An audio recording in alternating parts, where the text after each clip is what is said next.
Thank you for having us, and this is a very timely panel, as it turned out. Not completely not by plan, but it also worked out better than we actually had planned.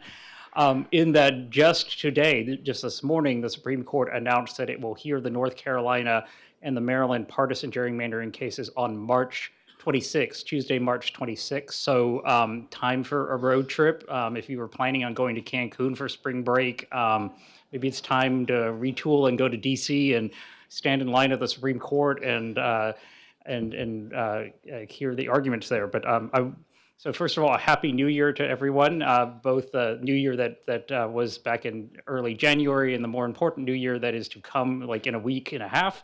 Anyway, we are here to talk about partisan gerrymandering in the courts. I want to introduce my panel just quickly. I won't give bios or anything because you have the bios. But to my immediate right, your left, is Allison Riggs at the Southern Coalition for Social Justice here in North Carolina, who represents one set of plaintiffs in the North Carolina cases. To her right is Michael Kimberly of Mayor Brown in New York, or not, you're in DC, but Mayor Brown is in Chicago, actually. Of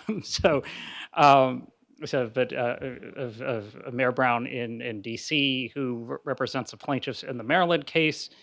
To his right is Emmett Bondurant, who is from Atlanta and represents another set of the plaintiffs in the North Carolina cases. There are two. And then to his right is Tom Wolf, who works with me on redistricting and census at the Brennan Center for Justice in New York. So, and we're going to do this a little bit differently in the sense that I want this panel to be a little bit more of a discussion and less a series of mini presentations. And so with that in mind, I'm going to perhaps exert a fairly large amount of moderator's privilege and intervene to cut people off a bit and make sure that and give other people a chance to respond. And so, and my other panelists should likewise, if there's something that somebody's saying and they have something to say, they should just raise their hand or just jump in, because I think that this is a topic that although we've talked about it a lot, we actually know less about this area than some other areas, just because the courts haven't given us the guidance that we've wanted. And so I think it's a great area where people should just feel free to mix it up. And so with that said, if we had been here a year ago, we could have had a very similar panel because the Supreme Court at the time was considering a pair of partisan gerrymandering cases, the Maryland case, the first time it went up, and then also the Wisconsin partisan gerrymandering case, which the court had in 2017 heard in October. At the beginning of the term, the Maryland case was coming up for argument in March. And there was a lot of hope that the court was finally going to say something about partisan gerrymandering, having famously punted on this issue numerous times before. Yet that hope ended up, yet the court punted yet again, dashing that hope, as it has for decades now. And so with that said, I'm going to open it up and ask the question, the court has had a lot of opportunities to say something about partisan gerrymandering, but it's had trouble coming up and getting to a consensus. So I'm going to ask my panelists a pair of questions. What is different this time, either factually, legally, atmospherically, and can you really win without Kennedy? Because we had always thought that Kennedy was the key to this. So maybe I'm going to have Allison start with this. I think there's a couple of things factually that are a little different this year. I think we all agreed that the court did punt last year, but some of the threshold issues have now been cleared. There were some standing questions. Those are done. Those are settled. Those are out of the way. There were some procedural posture issues. Maryland was coming up on a preliminary injunction right before an election. But really what you have to understand, I think, is that this is what Justice Breyer really wanted. He wanted all of these cases teed up at the same posture For the court to just hear a free-for-all of all of the standards that it could choose from to decide on what could be a judicially manageable standard for judging an unconstitutional partisan gerrymander. It is a different court. The Kennedy court and the Kavanaugh court are different, but I don't think any one of us litigators could be up here today talking to you about this case and working as hard as we are on these cases if we didn't believe we could still win in front of this new court. It's a different court, and we'll be realistic about that, and how we frame our standards being presented to the court will be a little bit different. But we have to believe it's possible, because otherwise, what's the point of doing all of this? Roberts is the new middle, so I think we'll be talking to Roberts a lot, but I do believe it's possible. Michael, what do you think's different?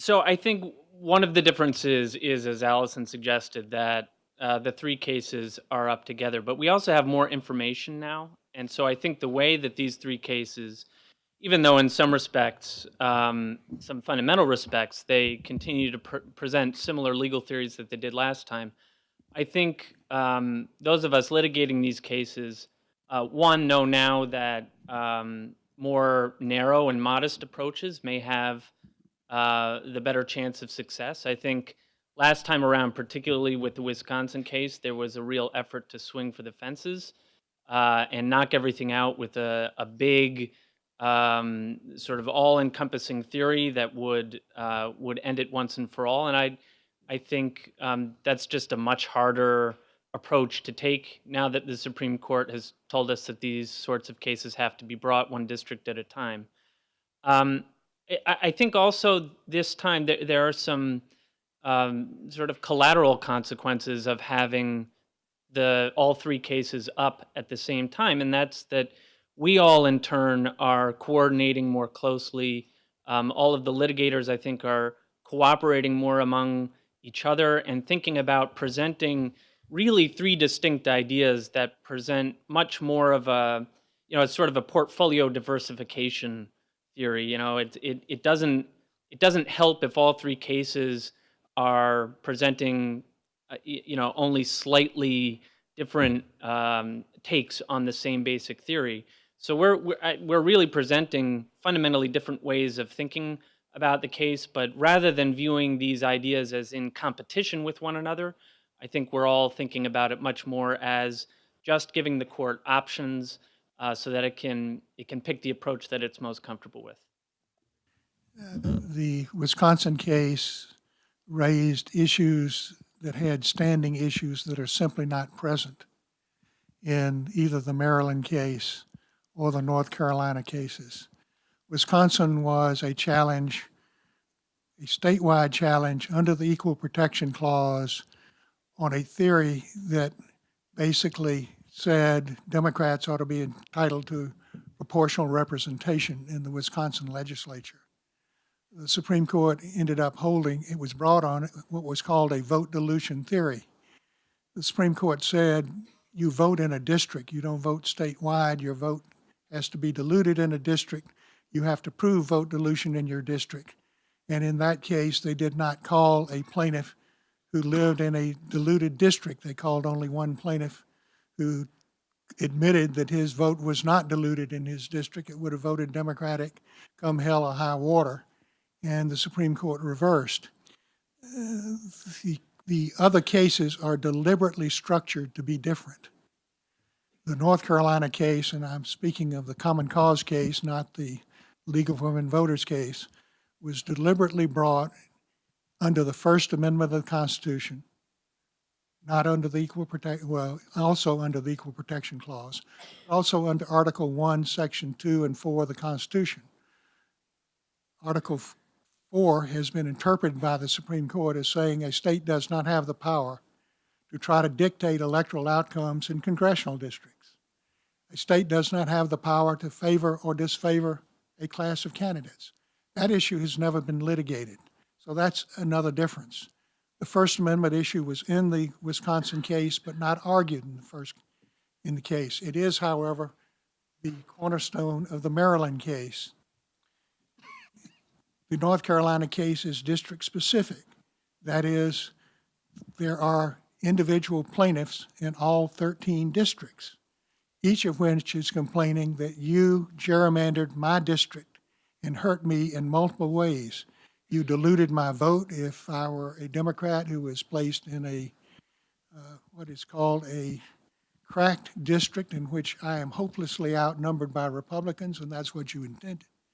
Or I am a Republican if you place me in District 1, 12, or 4 in North Carolina, which were packed with supermajorities of Democrats, in which case my vote is as worthless as a $3 bill. They also had the theory that they had a First Amendment right of freedom of association, which was not argued in the Wisconsin case, but which was prominently featured in Justice Kagan's dissent, in which he says, among other things, voters, and particularly a political party, have First Amendment rights or equal protection rights to recruit candidates, to raise money, to recruit volunteers, all of which are made more difficult by political gerrymandering, because who's going to volunteer in a race that is so one-sided that your candidate is not going to possibly win? So the cases are intentionally structured to be very different So, and are seeking different relief. so I want to get a little bit into the differences in the theories in a second, but it does occur to me that one of the key differences, perhaps, is, especially in both of these cases, but in particular, in a lot of ways, the North Carolina case, the facts are so stark, right? I mean, this is like, who knows what the Wisconsin legislature is supposed to look like, right? I don't. Maybe if you're in Wisconsin, but North Carolina has really particularly stark facts. And maybe Tom, if you have maybe you could just tell us a little bit about that, because I do think that is an interesting dynamic. Sure, and I think that's also something that's another thing to throw into the pile here about what might be different this time. I think that when you look over the history of the Supreme Court trying to deal with this issue, there may be a tendency to try to focus on what the particular legal standard should be and focus less on what the conversation is like amongst all the justices. And this dates back to the 80s. This concern about getting it right, trying to figure out a way to get involved in this area or whether you can get involved in this area without having to get mixed up in too many different types of cases. And this is something that you see kind of on the minds of justices who wanted to get out of the area entirely and justices that wanted to get in, how to get it right. I think that is something in my kind of optimistic reading of what happened last term was happening again. Justices working hard to try to figure out how to get it right. The benefit of this coming argument in March is that they're going to have a variety of fact patterns. They're going to have a variety of legal theories, and they can kind of slice and dice in different ways to try to figure out really if they're stepping in here, how to get it right. One way of doing that would be focusing on the extremity of these maps. And you can define extremity in a few different ways, but one thing linking both Maryland and North Carolina is that you have people who are kind of the masterminds of the maps saying exactly in clear terms what it was they were trying to do. You can also see these maps as part of seat maximization efforts. There are a lot of different ways to frame it, but the extremity brings out some ways to simplify. It also raises the stakes, and so I think this is another thing that's different. Last term, if you really thought you wanted to spend time getting it right, you had at least another year to figure it out. Now we are rapidly running up on running out of time to get rules in place before we have to redraw the maps after the 2020 census. So I'm hoping that additional kind of time sensitivity and urgency may encourage people to finally get off the fence here and step in and do something about it. Right. I mean, this case, in a lot of ways, it looks like the hypothetical that Justice Kennedy, although he's no longer on the court, but he asked it at both the Wisconsin and the Maryland arguments about what happens if you had a law that said you have to maximize seats in favor of one party or the other. Wouldn't that be unconstitutional? And everybody seemed to agree, or not. Well, at least Chief Justice Roberts seemed to say that would be a problem. Justice Alito seemed to say it was a problem. But the lawyers for both Maryland and Wisconsin seemed to say it would be a problem. Well, that's exactly what, of course, happened in North Carolina, right? The map was thrown out as a racial gerrymander. They came back and said, we're going to do a political gerrymander. They called it that on the floor of the legislature. And um, and they actually put it in writing. We will not consider a map unless it has 10 Republican seats, right? And that is functionally a law that says you have to favor one party over the other. And so I do think that there is some thinking that it's hard for the court to honestly step away from North Carolina in the way that it could when you're talking about something like Wisconsin, where it was a little more ambiguous. But I do want to get into the legal theories now. Um, and Emmett said something about how the common cause plaintiffs are bringing the case. Allison, do you want to maybe compare and contrast a little bit so people can kind of see the differences? Absolutely. And folks can hear me through this mic? Excellent. Um, First, I'm in complete accord with Michael that we're viewing what we're giving to the court on March 26th as a menu of options, each of which presents what we believe to be a reasonable and judicially manageable standard. And the court, depending on how it sees the harm and how it wants to operate, can choose from this menu. At the end of the day, if any of us win, all of us win, and that's the important thing to keep in mind.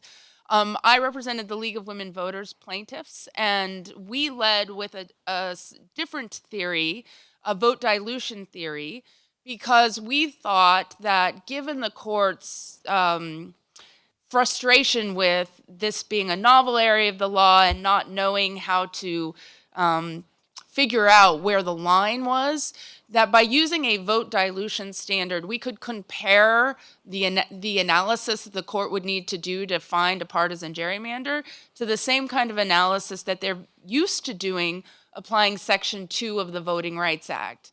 Since 1986, from a case out of North Carolina, the Supreme Court and all courts below have been using social science, pretty sophisticated social science, to determine whether there's a violation of Section 2 of the Voting Rights Act. And so we saw and see the framework that we're presenting as one that's very analogous to how you approach a vote dilution case under Section 2.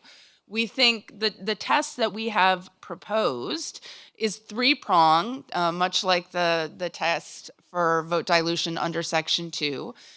We do look for discriminatory effects, and we have a number of different metrics that you can use to look for whether there's been an entrenchment of the political party in charge and a submersion of the voice of the political party not in charge. And these metrics aren't dispositive. You don't score something on the efficiency gap and the plan is unconstitutional. I think that's a myth that needs debunked pretty quickly.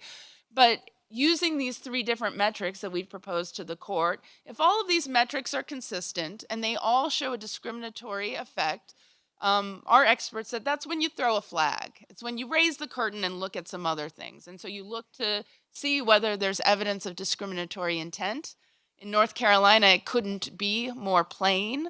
And you also look to see whether any of the discriminatory effect, that is the entrenchment of a delegation with 10 Republicans and 3 Democrats, could be explained by any neutral criteria. In North Carolina, it can't. It's not that Democratic voters are just all packed in urban areas. That's not the case. And we proved it in court and convinced the district court of that. So we think that this standard, we brought it under the Equal Protection Clause and the First Amendment. And we think the court can use this test under either. It's really, the difference is just an understanding of how you conceptualize the harm, whether the harm is more of a vote dilution, silencing my voice as a voter, or whether it's retaliatory limitation on associational rights. I think the differences are less than they appear on at first blush, and I think we'll work to explain that to the court, that they are significantly different, but they're complementary, not contradictory, and just present different angles for the court to look at what are two very egregious cases, and an example of what we can expect going forward should the court not be able to pick something. Great. And Michael, do you want to? You're also bringing a First Amendment theory in Maryland, but it's a little bit different. And so, do you want to talk about Maryland and the facts of Maryland and how your theory works? Yeah, so Maryland is in a lot of ways just an absolutely perfect test case for our First Amendment theory, which is why we've presented the First Amendment standing alone. What happened in Maryland, the Maryland congressional map has 8 districts.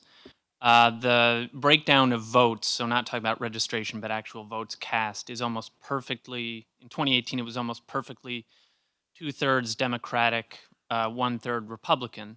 And so if you had proportional representation, you would expect 5 Democrats, maybe 6 Democrats, and 3 Republicans, maybe 2 Republicans. And historically, from 1960, when Maryland picked up its 8th seat, through 2010, that's what the breakdown was. It was 5-3 or 6-2. In 2010, the Democrats in charge of the state government in Annapolis said, we want a 7-1 map. And they were very clear about this in the record. They were clear about it at the time. They made statements to the press to this effect. And they were clear in their depositions. Former Governor Martin O'Malley said, yes, our goal was to go to 7-1. And quote unquote, a decision was made to go for the 6th. And what that means, it's a reference to one of the 2 historically Republican districts in the state. The map drawers had to make a decision to target either the 1st district, historically Republican, or the 6th district, historically Republican. They decided to target the 6th district. And so the goal, although on a map-wide basis, was to go to 7-1, really more specifically what the goal was to flip the 6th district from Republican control to Democratic control. And so the way that we conceive the First Amendment theory is as we term it First Amendment retaliation. That isn't a phrase that we came up with. This is a pre-existing doctrine. We have used this doctrine precisely because it's pre-existing, precisely because the Supreme Court doesn't have to come up with anything new to apply it in this context. The idea in the prototypical First Amendment retaliation context, it comes up often in the employment context. So if an individual is working for the government, he or she doesn't give up his or her First Amendment rights. So if I'm working for the mayor, say I'm the mayor's secretary, and I go attend a rally for the mayor's rival in the upcoming election, and the mayor fires me, says, I learned that you went to the rally for my competitor in the upcoming election. I really don't like that. You're fired. If my political loyalty to the mayor, because I'm in a policymaking position, is relevant, that's a different story. But take as given that a secretary's political leanings isn't relevant to the secretary's execution of his or her job duties, the mayor cannot fire me because I engaged in conduct protected by the First Amendment that the mayor didn't like. That's First Amendment retaliation. So I can file a lawsuit in that case and get my job back or get damages. That is, in effect, what Democrats in Annapolis did to Republicans in the 6th Congressional District in 2010. They looked at the way that these voters had consistently voted in elections between 1990 and 2010. They said, in effect, we don't like that you cast your votes for Republicans. We don't like that you successfully associate and have succeeded in getting Roscoe Bartlett, your Republican representative, elected. And so because we disapprove of your politics and the way that you have engaged in the political process, because we disapprove of the views that you've expressed at the ballot box, we are going to split you up. We're going to engage in vote dilution, which is a part of our case as well. And we're going to engage in the kind of disruption of associational activities that gerrymandering also brings about. Because when you split communities of interest, the point when you do it deliberately is to prevent those communities of interest from continuing to successfully and effectively associate to advance their political objectives. And it worked. In 2010, Roscoe Bartlett won re-election by 28 points. In 2012, he lost by 21 points. and he has lost. And the Republican challenger in every election since has lost, including in 2014, which was a wave year for Republicans. The Democrat still pulled out a win, and so. Our view is it absolutely makes sense to look at the same sort of social science factors that are relevant to any vote dilution claim, but it also makes sense to look at just practical facts. And the practical facts are they flipped the district. How can you say that isn't a burden that courts are incapable of appreciating and taking into account and determining whether a constitutional violation has taken place? As it turns out, also Republican fundraising has fallen off a cliff since in the area, in the parts of the district that were in the district both before and after the gerrymander. Voter turnout among Republicans has also fallen off a cliff. These are all just very practical, obvious kinds of effects of a gerrymander that are really familiar ways of thinking about burdens that we think the court will find appealing, and it's at the heart of our case, and we're looking forward to making the argument. So I want to go to Emmett, but first I think Tom had something he wanted to add here.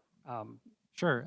I think that everyone's remarks here who are actually litigating the cases and writing the briefs do a really good job understanding the differences between each of the theories. I'll provide one unhelpful way of thinking about the differences of the theories, which is something we've already seen in this case, or in the North Carolina cases that Paul Clement wrote about. And basically what he said was, well, look at the North Carolina opinion. It's 300 pages long. There are 4 or 5 or 6 different constitutional standards here. That means that there's no answer. I feel like this is roughly equivalent to going to Home Depot because you need a hammer, going to the hammer section, seeing that there are 42 hammers, and then saying, man, now I'm not going to be able to drive any nails.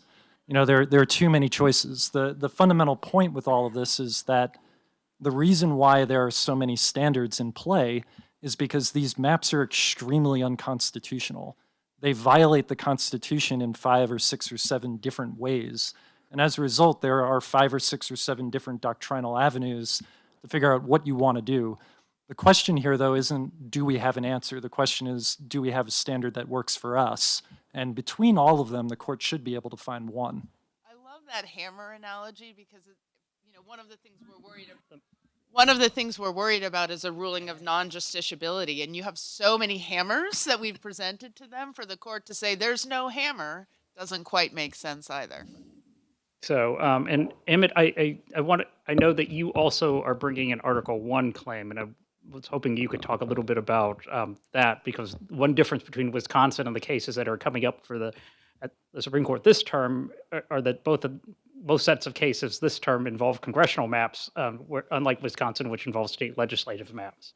Let me try to simplify our case.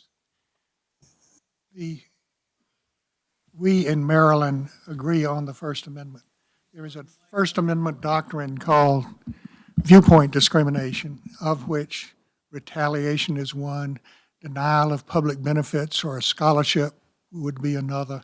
There are many variations, but the core central principle with which there has never been a dispute in the Supreme Court is that government cannot discriminate between voters of political parties based on their viewpoints. And what is a partisan gerrymander, beginning, middle, and end, than viewpoint discrimination? Likewise, the court in dealing with Article 1, Section 2 and 4, you remember the fight over the Great Compromise was whether or not the House of Representatives would be apportioned among states based on their populations, or would it be like the Senate, given to the states because they were great sovereign bodies that were coming together from the Articles of Confederation and preserving their separate identity. And that was the big fight. And the result was that the House was to be elected by the people, which the court has subsequently said means that doesn't mean elected by the legislature by manipulating the districts.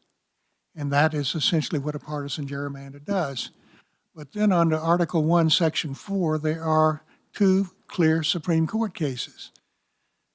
Article 1, Section 4, for those of you who failed Civics 101, is the article that says the times, places, and manner of elections of members of the House of Representatives shall be determined by the states, by the legislatures thereof.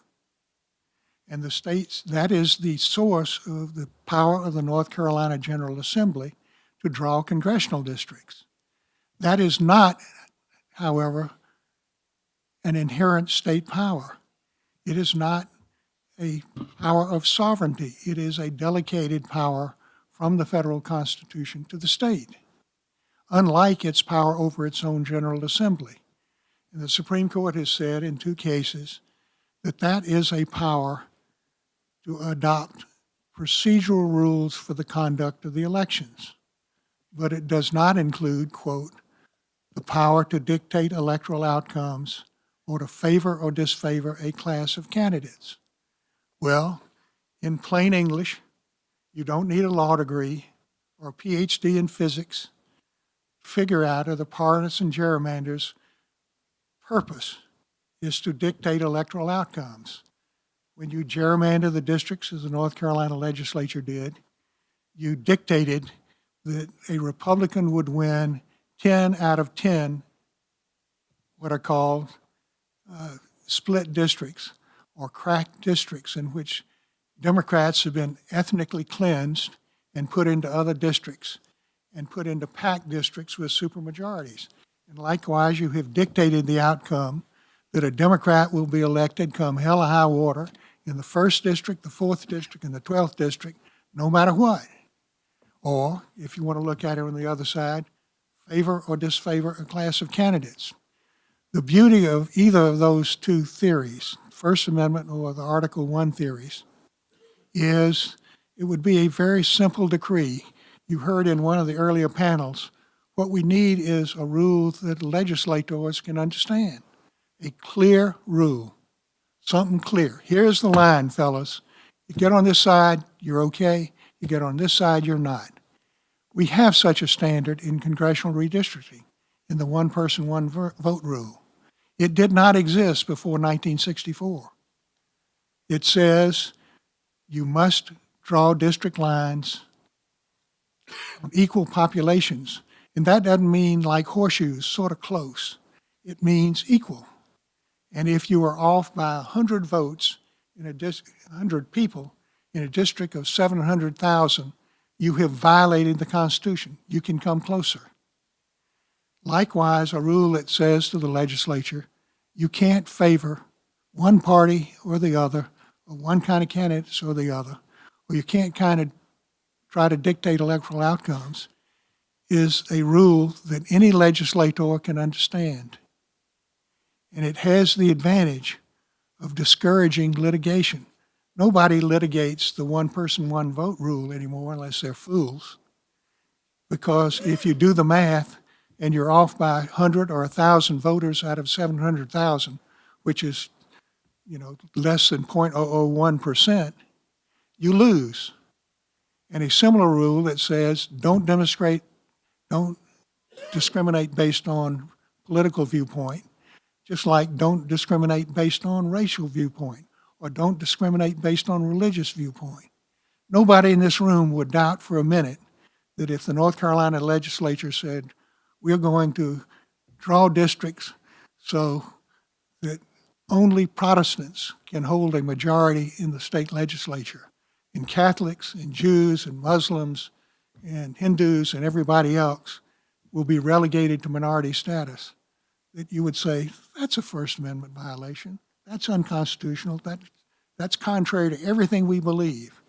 And you would not spend 2.5 seconds asking for sociological data about whether anybody was really harmed by that or that was bad or not. You would hold it invalid. So I want to interrupt just because I've been told that we should leave lots of room for questions because this is a very engaged audience. And but I want to go through a couple more questions really quickly before we open it up to the floor.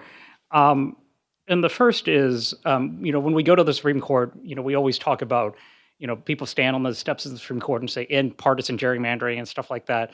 But the reality is that, the court may or may not give us a really broad ruling. I'm curious as to, from the panel, what they think the court is likely to do. Is this going to be a surgical tool? Is it going to be something that's broadly useful? So maybe we'll start with Allison.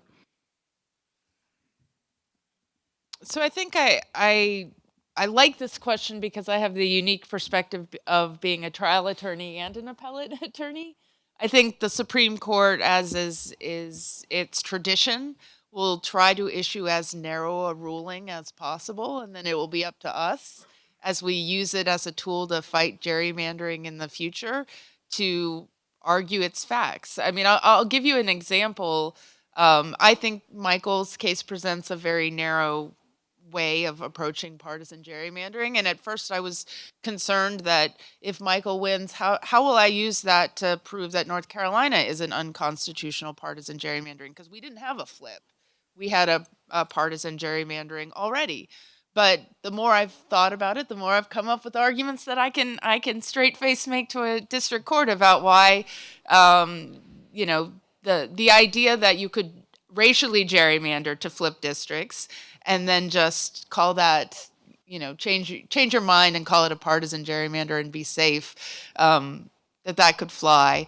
I think it's going to be up to us to prove how expansive the ruling is. The words on the paper will likely be very narrow, and we'll take it in practice and see what we can do with it. But any kind of line, any kind of ruling, I think is something that is pushing us in the right direction and is something that talented litigators like my colleagues up here can do a lot with. It depends on what you mean by a narrow ruling. One narrow ruling would be to stick with the Article 1, Section 2, Section 4 issues, because that would only apply to congressional districts and would not apply to legislative districts where arguments might be different. On the other hand, a ruling that says only extreme gerrymanders are unconstitutional will produce more litigation in the next century than there are people in North Carolina squared, because legislators will push the limits and lower courts will not have a standard they understand, and legislators won't have a standard they will understand. On the other hand, in other areas of the law, again, the First Amendment area dealing with viewpoint discrimination, the court already has a manageable standard on viewpoint discrimination.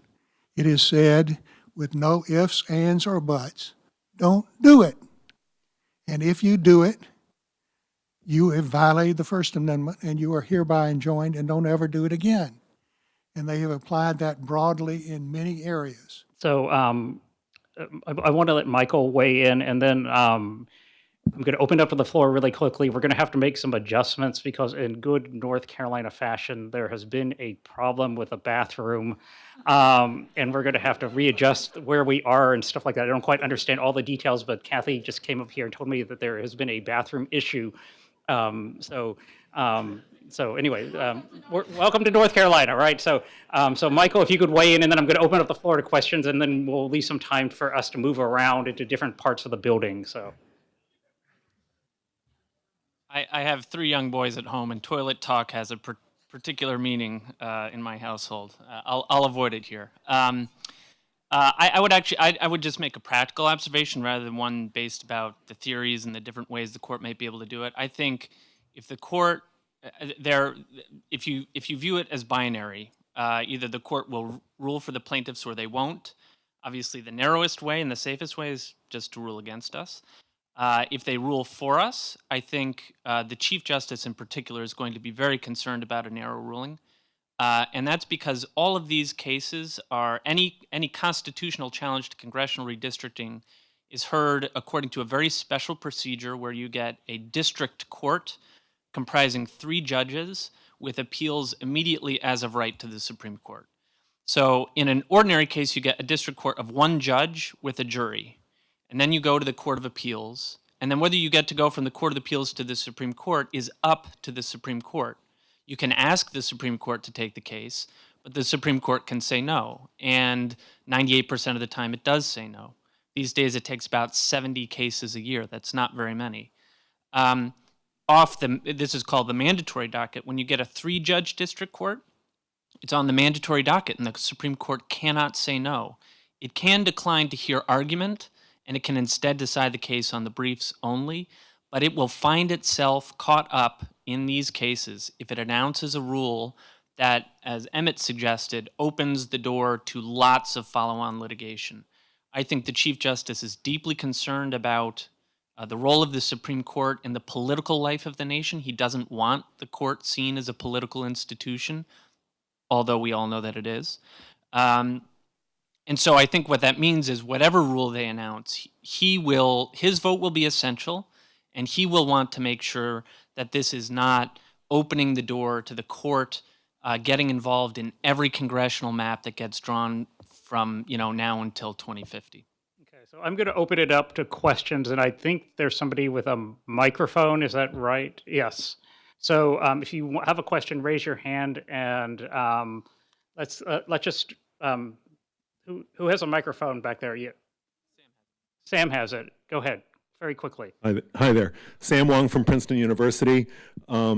I'm not a lawyer, but I've come to admire constitutional law as perhaps the queen of the legal disciplines. But what I want to ask is something that's going to get you to maybe slum it a little bit.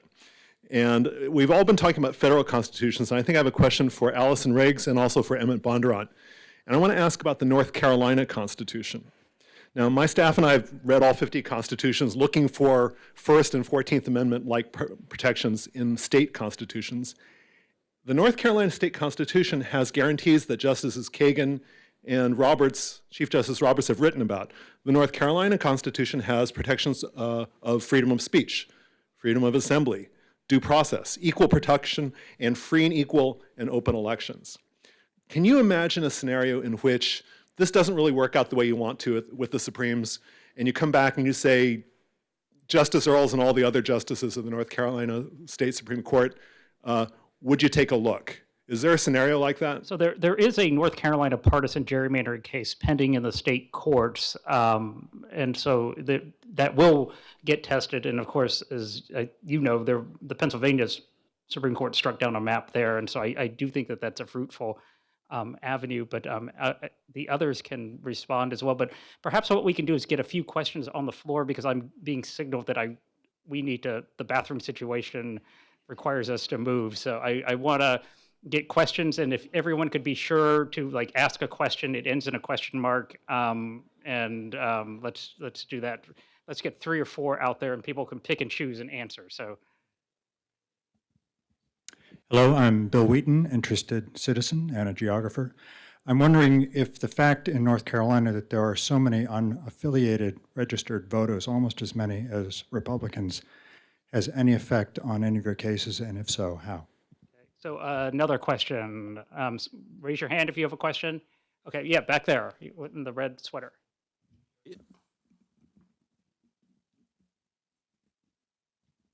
Jerry Alyata from Wake Forest, North Carolina.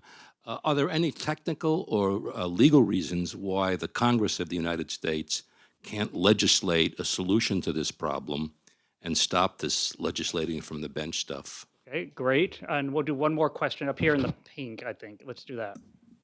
For both cases, do you need to demonstrate harm at the district level, or can you do it at the state level? Okay, and then one over here. Let's get one more over.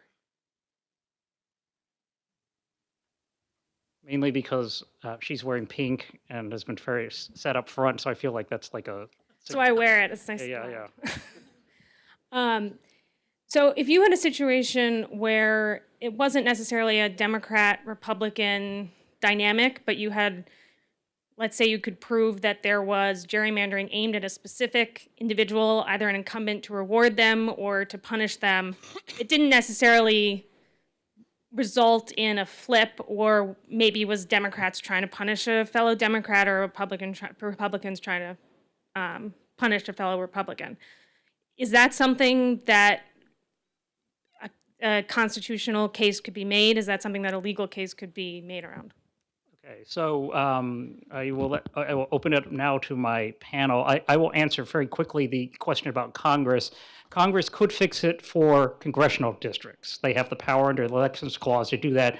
And the bill that was filed in the very first bill that was filed in this Congress, H.R. 1, includes redistricting provisions that would mandate that every state use redistricting commissions and would set uniform rules for how to do redistricting. So Congress could do that, but only for congressional districts. It could not fix it for state legislatures. But the other questions, if people want to take a shot at them, Let me take a shot at that one. Congress could, but remember, Congress is the beneficiary of the constitutional gerrymandering in the state legislatures. In the last congressional elections, the Cook Political Report, at least 216, I don't have 218, said there were only 30 out of 435 districts that were competitive, meaning there are at least 400 votes who love the status quo because they owe their offices to gerrymandered districts for which they have no opposition. The argument that you could have made the same argument in the one person, one vote cases. Congress has had the power since the Constitution was adopted to require that districts be equally apportioned. They never were until the Supreme Court ruled that they had to be constitutionally. So looking for a political remedy to a political problem is sort of like looking in the federal prisons for people to teach ethics. So, Allison, do you want to maybe tackle the district-specific or question, or any of them that you want to talk about? Well, I was going to try and hammer out a few really Okay, quickly because go for it. Sam, you're right. The North Carolina Constitution has some fleshed out language and protections that the federal Constitution doesn't. More so on the free speech and protection of the right to vote necessarily than the free elections. Our jurisprudence really isn't there right now yet. And I would address any question to Chief Justice Martin, not Justice Earls, for obvious reasons. But the problem with that is you get a very patchwork set of solutions, and I don't think that's what any of us in here want. We'll take it if we need it, and we'll do reform state by state, but we know that a broader solution is what's needed to restore faith in our democracy. On the unaffiliated questions, yes, North Carolina now has more unaffiliated voters than Republican voters, registered Republican voters. But the dilution, but how people are registered is not how people vote. And North Carolina continues to be a very split state, very purple, very 50-50. And so all of the metrics and the analysis that we do looks at how people vote, not how they're registered. And same thing in Maryland. In the district that was flipped, the voters were being punished for how they voted. The harm, we know the harm district versus statewide. I believe in North Carolina there is a demonstrable harm both at the district level and on a statewide level. We'll be emphasizing the district level harms, but I also think it's important context to appreciate the statewide level harms as well. And we'll see what the court does with that. I would just say conceptually, I think the idea of statewide harms is harder to square with the First Amendment theory. Because in our case, that would mean if the legislature had targeted the 6th district and aimed to make it more difficult for Republicans in the 6th district to achieve electoral success, but they ensured that Republicans in the 4th district had an easier time, that the voters in the 6th district wouldn't have a claim, doesn't really, it doesn't square with the idea that map drawers just shouldn't be looking at this stuff and shouldn't be on the basis of past voting history attempting to make it difficult for anybody to achieve electoral success. So that's one reason that we've been a little bit we've been a little bit more sort of purist about the single district approach, because we just think conceptually it's a better fit to the First Amendment theory that we've been using. As to whether a particularly singled out politician could bring a claim, I think that's probably not. It's a question that might come up at the hearing. I think it's something that we wouldn't take a position on. We think that we have to show burden, but the burden that we conceptualize is a burden on really the franchise itself, on representational rights, And when you're talking about political tit for tat, well, you voted this way to make it more difficult for me to, get this pork barrel legislation passed, making it more difficult for me to get reelected. So I'm going to turn around and draw you out of your district. That feels much more like just politics as usual. So at least conceiving it on a politician to politician level, I'm not sure I would go out of my way to say that would be a violation of the First Amendment under our theory. So, Tom, do you have anything that you want to add to these? And No, I think actually everyone's said it very well. At this time, I'm actually at a loss for words. Which is that is a rare thing for a lawyer to actually Let me be at add a a loss for words. A We political party does have a statewide claim. A political party is different from a voter. A political party can't vote. A political party doesn't have a vote that can be diluted in a district. A political party has an interest in achieving a statewide majority if it you can bring the have it, microphone a little closer. than that an individual voter doesn't have. And that is also a wrinkle of the Common Cause North Carolina case that the courts have never confronted, because the North Carolina Democratic Party is a party to that case. And if anyone were really the target, it was not Joe Jones in Asheville. It was the Democratic Party as a political institution and a candidate. And that puts an entirely different dimension on your analysis of injury and standing and First Amendment rights and things of that sort. So there are many dimensions to these cases that the Supreme Court is going to have to think about and think about hard. With reference to individual candidates, you remember that as you've had third parties come to power or become a threat, as John Anderson thought he was in 1980, the Democrats and the Republicans formed a duopoly to raise the standards for third-party candidates to get on ballots. And those standards were designed to maintain their current duopoly or monopoly over the electoral process and exclude. And those third-party candidates were held to have standing and were held, and their supporters were held to be injured by the efforts to exclude them from the ballot, even though they didn't have to show that they were going to win the election. Everybody knew by the time Anderson v. Celebresi reached the Supreme Court 3 years after the election that John Anderson didn't have a snowball's chance of being elected, but he won the challenge to the attempts to exclude him from the ballot. So flipping elections is really one kind of injury, but it's not a necessary injury. It is the objective, but the harm is to treat people unequally because of their political beliefs. So the good news is that we have a couple of more minutes because they are trying to work out the bathroom issue and try to figure out what to do. So I'm going to open it up for just a couple more questions, and then we can round up. But I will ask one is, which people can keep in the mix, is like, do you see a realistic possibility that the Supreme Court walks away from this issue, either says like these aren't issues that we can hear, or finds another way to punt the issues? And then anybody else have a question that they want to ask? Back here, yeah, if somebody could get the microphone. Michael, I have a mic. Okay, yes, that's great. Me. Yes. So I have a question actually in advance of the next panel, perhaps. And someone made reference to data a few times, and I'm Mark Nance on the board of Common Cause North Carolina, and but also a political scientist. And I'm curious to know in the legal process how you present effectively what one justice, I believe, called social science gobbledygook. And to the degree that you're dealing with quite sophisticated social science methods, do you feel that you have been able to work around that obstacle and the lack of knowledge of the court system of those methods? And if so, how, or does that continue to be a real obstacle for you?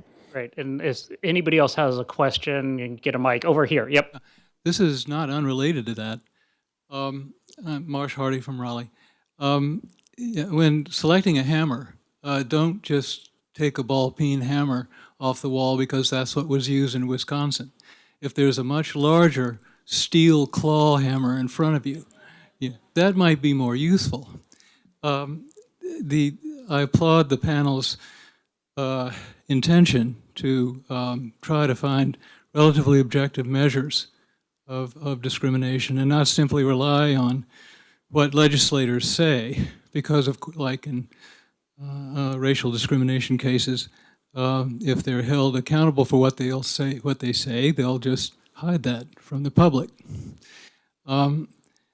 With regard to the efficiency gap, are you aware of the papers that show its bias when that becomes increasingly likely to produce false positives when the proportion of registered voters in the two major parties become increasingly different?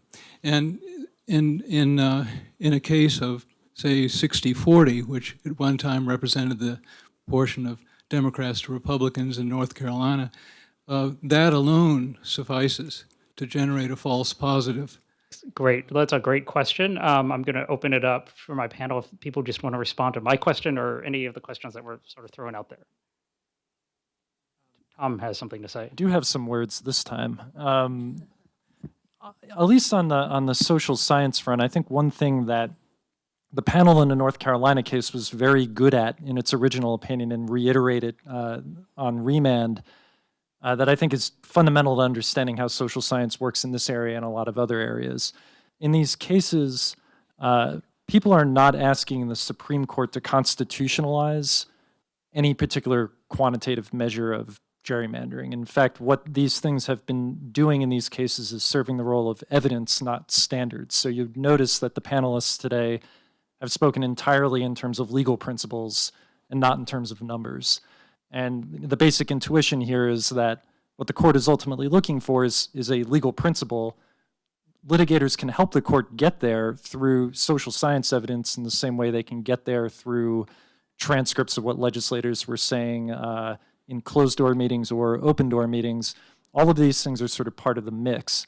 At least in cases like, for instance, North Carolina, where you have these extreme seat-maximizing gerrymanders, a lot of the social science all points in the same direction, and it's one of these examples where when you take particularly extreme examples of something and put it in front of the court, it simplifies some of these deeper questions about the methodology that you would use in any particular social science test. It simplifies some of the legal questions because things like baldly stating your intent, taking as many seats as you possibly can, are relatively simple things to deal with, at least at the level of evidence and also at the level of principle.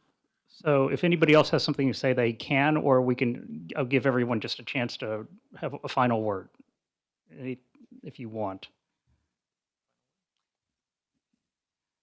Well, I guess my final word might sort of be addressing your question. That is, what is a punt? I think the point I want to make in closing is we all want that big hammer. We want that rule that gets to the core and eliminates partisan gerrymandering, root and branch. But we have a new court and we have a new reality. And I think that what we have to be open to and nimble to in our briefing, in our theorizing, and in our arguments is reading the court and reading where they're leaning and offering them some sort of map for a narrow victory to avoid a terrible loss. It would be a terrible loss for the Supreme Court to rule that partisan gerrymandering cases were non-justiciable. And I think there are some ways in which a very narrow ruling ends up being a punt. It might save North Carolina, it might save Maryland, and it might not help folks in Wisconsin or Ohio. But that would still be better than a ruling of non-justiciability. And so I think that's something we're all going to be grappling with as we brief, as we prep for argument, that we do have to deal with this new reality. We're going to shoot for the stars, but we got to be ready to deal with whatever the court throws at us in the, short of that. So I would agree. I'll put it this way. I think it's critical that all of us who are working on these cases not let the perfect be the enemy of the good. The good is going to win. The perfect will not. There's no way we're going to get perfect from this court. On the question of the social science gobbledygook, I think it's one thing to ask that question in the broader context of federal litigation generally.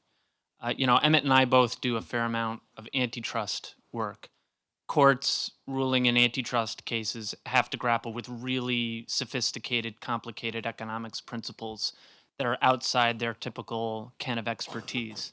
That's not unusual, but constitutional challenges to congressional redistricting really boil down to just 9 people, not the federal judiciary writ large. And in some ways that's a curse, in other ways it's a blessing. It means we know our audience and we have to play to that audience. And at least to the 9 who comprise the court now, really sophisticated 150-page impenetrable social science expert reports are not going to win the case. That's just the reality of it. So that's how we have to litigate these cases. So Emmett, any last thought? My simple view is we've got to follow the KISS principle. Keep it simple, stupid. And that means simply ask the court to apply in this context well-traveled principles that they have applied without hesitation in others. That this is no different than any other case. They make the law. Trial courts, you prove the facts. And if you prove within their standards that they've been violated, you win. If you don't prove it, you lose. And social science evidence is just one form of circumstantial evidence. Use our example in North Carolina. Jonathan Mattingly produced 24,000 maps. And when none would produce a 10-3 partisan advantage, you do not have to be a rocket scientist or have a PhD in statistics to figure out that it was unlikely that this happened by happenstance, that it was not intentional. If we wake up tomorrow morning and we see 3 feet of snow as far as we can see, we do not need a meteorologist to tell us that it snowed last night. And that's what this partisan gerrymandering really is. It's simply a matter of proof of an illegal intent to do an illegal act that there is nobody, not even the most extreme member of the Supreme Court, has ever said a word that this is good for democracy, that this makes representative government work better. There are no downsides to banning it, unlike virtually every other kind of ruling the court makes that has positives and negatives, unintended consequences. Banning partisan gerrymandering has no unintended consequences that anybody's ever been able to identify. Great. I'm optimistic, at least. Great. Thank you to my esteemed panelists, and thank you to all of you for your great questions and for being with us. I think Kathy has an update on the Dyer bathroom situation.